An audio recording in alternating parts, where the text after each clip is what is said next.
My name's Richard Wilkins. I'm the first Vice President for American Soybean Association. Farm here in Greenwood, Delaware, which is the center of the Delmarvelous Peninsula. And in addition to growing soybeans, we also grow field corn, winter wheat, feed grain barley, triticale. We also have a commercial cow-calf operation. We grow the forage crops not only for our cattle, but also we sell hay commercially, primarily into the equine industry.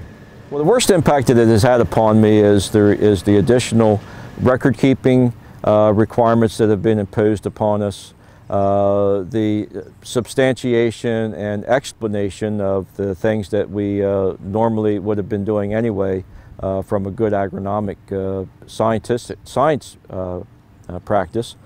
And it's also caused me economic burden by having to now hire a consultant and pay a consultant to provide the analytical services to me that I once was able to do myself.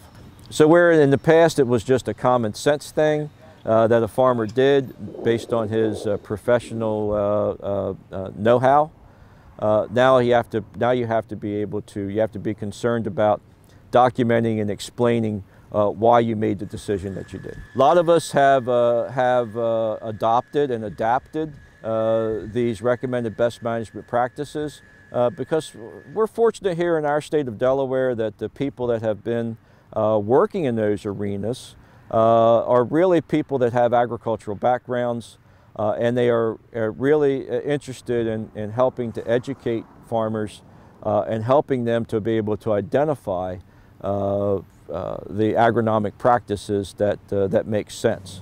We take pride in being able to bring guests here to Delaware and the Eastern Shore of Maryland to show them the great strides and the great improvements that have been made here in improving water quality and agricultural productivity at the same time. We believe that we are much more efficient farmers today than certainly we were 30 years ago.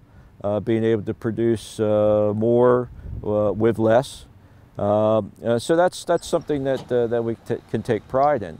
Well, I think that when corn was $7 a bushel and soybeans were $15 a bushel, then it was just another cost of operations.